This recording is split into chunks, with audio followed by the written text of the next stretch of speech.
Happy holidays. Happy New Year, everyone. Today, we are taking a look back at some of the most compelling conversations we've had surrounding the case against Rex Heuermann, the man accused of being the Long Island serial killer. This is the Hidden Killers Podcast with Tony Brueski. With former prosecutor and guest Lori Gilbertson.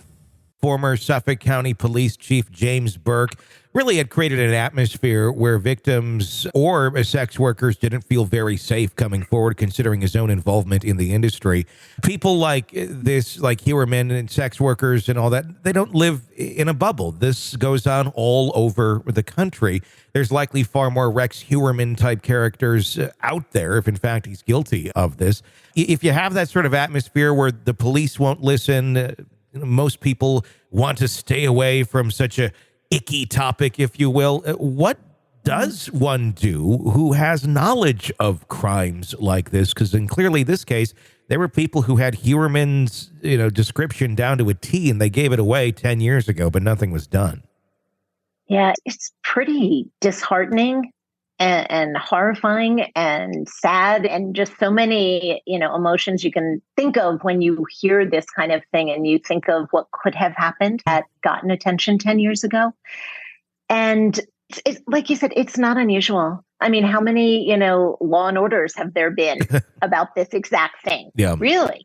How many, crime shows cover this where, of course, the prostitutes are not getting any kind of response from the police because of who they are, and they're not believed, and they're not taken seriously, and they're not considered to be victims. And I say that almost with kind of quotes around it, victims in the way that people think of victims.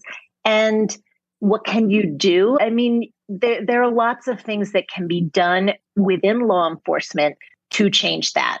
And when I was working as a prosecutor in New York, we had the Special Victims Bureau. We had an entire bureau that was really devoted to women, men, children who had been victims of any kind of sex crime. And it did not matter, of course, who they were, what their background was, what was going on, in terms of any kind of, prostitution or drug deals or illegal activity when they were victimized and when they really suffered from people who were victimizing them specifically because of their position.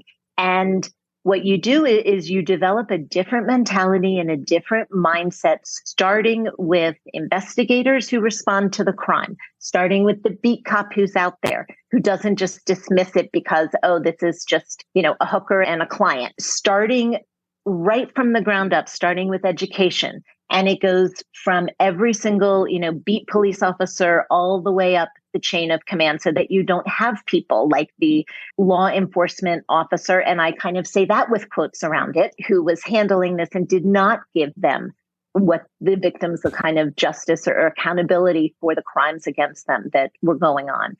And so you need to really develop a totally different climate of ways of looking at these things. And things are so ingrained that can be tough, but it can absolutely be done. And I worked in it, and I saw it done in New York, and I saw a complete way of really treating victims with the respect that they deserved. It made a huge difference in the kind of crimes that we were able to prosecute, and in victims being willing to testify. Sure. And that's a big thing, is getting them willing to testify and wanting to testify without fear of repercussion of going back into that world or going back into their life and what could possibly happen to them. So many of them got into this. It's an astonishing number. It's like 90% that get into this not by choice. It's trafficking. It's being forced. It's not some promiscuous woman who one day said, I'm going to be a hooker. That's not how that works. So go ahead. Yeah. No, go on, please. So you have all of these people who are in this place that did not want to be there to begin with. A lot of them, it's all they know, because sometimes the trafficking starts at such a young age and the abuse starts at such a young age. And then, you have all of the mental disorders that come along with that sort of a life that you've been pushed into. Is it not a direction where, if it were looked into deeper and further and not just skimming the surface of, this is a hooker and this is the John. Yeah, where's the pimp? And then who does he work for? Who's beyond that? And who's beyond that? does that not dig down into that trove of trafficking and start to really get at essentially the queen bees of some of these trafficking rings if it were to be dug into deeper rather than just being dealt with on the surface with the sex workers and the pimps and such? Oh, absolutely. And there is a trend to certainly be doing that and to certainly be launching those kind of investigations.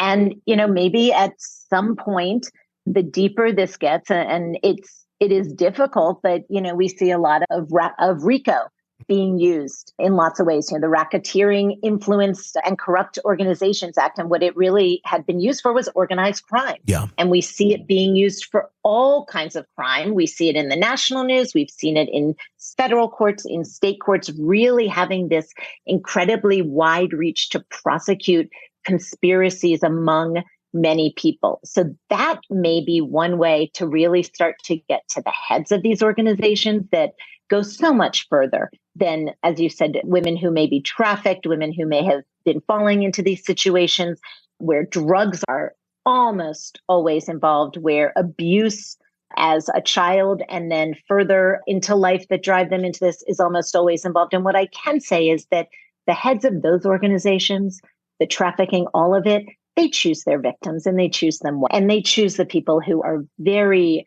susceptible to this kind of coercion. And Rex Heuermann and the Rex Heuermanns of this world chose their victims well as also, he no doubt knew by targeting these women that mostly they were not going to be missed, not all of them, because of where they were in their life. Mostly police and law enforcement, as we've even seen, were not going to pay a lot of attention to these crimes. Mm-hmm. And mostly he was going to get away with it for a really long time because he chose them for exactly the same reasons that you were just stating, that they eventually ended up in this position.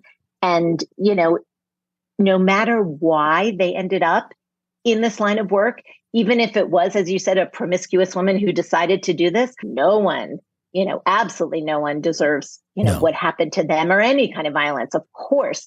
And so, as you were saying, we just look at this whole thing holistically, and there's so much, there have been some things done, but so much more to be done, because you are talking about people who are going to be so frightened from their history of law enforcement that we've seen specifically, even in this case, to really cooperate and go forward. It's hard enough. Think about, Tony, I had, an experience where I was robbed on the street in New York City. Yeah. And it was hard enough for me to kind of figure out which precinct do I go to and who do I call? And then when do I have to go to court? And I worked in that industry. Yeah, exactly. So it can be very scary, especially when, as you've said, they're not being treated in a way that many other victims are treated. You're consuming the Hidden Killers podcast. Want more? Start binging on all of our true crime podcasts right now through Apple Podcasts and get an ad-free experience when you sign up to be a True Crime Today Premium Plus member exclusively on Apple Podcasts. More of the Hidden Killers podcast dropping soon. Press subscribe now.